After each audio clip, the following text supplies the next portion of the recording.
Tabletop RPG rulebooks can seem big and intimidating. On Too Long Didn't Play, we break down the seemingly complex content of tabletop RPGs in around 5 minutes so you can decide if you want to check out the system in more detail. I want you to imagine thick smog hanging in the air, punctuated by dozens of bright neon signs in nearly as many languages, crying out for your attention over the din of hover cars, street vendors, and the pulsing music from a nearby club. You're unsure if the fog is from a recent rain, the industrial waste, or something even more sinister. But as bad as it may be, you know it hides a host of even more menacing threats. You're a runner. Someone caught on the edge of life in a megacity and trying as hard as you can to make your way out. The biggest problem is that in this game, time is money, time is life, and you are running out of time. Running Out of Time is a new cyberpunk RPG by one of my favorite designers, Diogo Nogueira. It's part of a brand new trilogy of games that are all inspired by Into the Odds' Electric Bastionlands. Character creation is straightforward. You roll 2d6 and add 3 for each of your primary stats, strength, dexterity, and will, and then decide if you want to switch out 2 of those stats. Then you roll 2d6 to find out your background, hit points, the amount of time you have, and what 2 items you start with for free. Finally, you roll 1 dice for a personality trait and 1 dice for a physical trait that further define your character. Remember that in this game, time is literally money. Buying items takes time and you start out with less than a week in the bank. After you've picked up a few items, and you're gonna need a few items, your character typically has 1 to 4 days left, which places you firmly with your back up against the wall no matter who you are. You might end up with a famous gamer with a large prize from a tournament, or a jacked cop, but he's super impressionable, or a high-level executive, but he only has 9 fingers. There are dozens of possibilities, which creates hundreds of combinations, but it only takes 10 minutes to go from a blank sheet to a ready runner. And running out of time, you want to roll under your stats on a d20 to succeed. Most characters start out with a 40 to 60% chance to succeed on any given roll. So like a lot of OSR and minimalist systems, you want to focus more on smart play and making a lot of small choices along the way to give your characters the edge they need in almost any situation. You also want to try to boost possible rolls through advantage or specific situations. Trying to rob a train?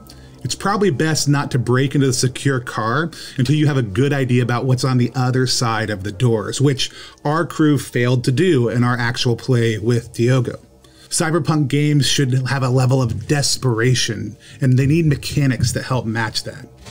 You want a sense of pressure that pushes your characters to take big risks, but in smart ways. By providing a health mechanic with hit points and an additional financial death mechanic with time, this game clearly communicates the dire straits of your character from 2 different angles and force attention right from the start.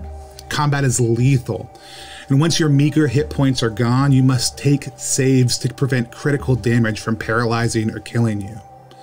But waiting is just as deadly if you run out of time. And running out of time, there are no levels, but there are simple ways to increase your character's stats over the course of the game by attempting to improve them between sessions. But most of your improvement is actually done through taking jobs to get more time and to get better gear.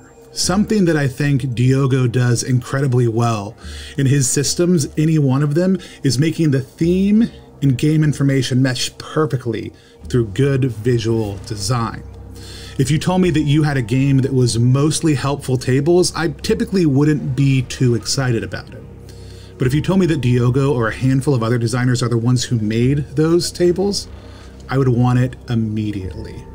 Running Out of Time is filled with sharp and illuminating tables that vibrate with potential and streamline prep for the game master and even for the players.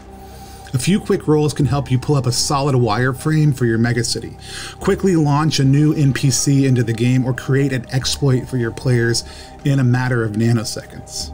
It's a hallmark of Into the Odd games, but Diogo adds layout and design work that make these codexes a delight to scroll through. I love the dark way that Diogo's Running Out of Time brought the concept of time as money to the forefront in play. I know a lot of my friends in their 20s, 30s, 40s, and even older don't measure the amount of money they have in the bank by dollars, but by the amount of time it gives them to survive. They may have enough money to survive for a week, a month, 6 months, or even a couple of years. As odd as it may seem, seeing this reflected in a game was freeing. It named something that mattered in my life and made it central to the characters.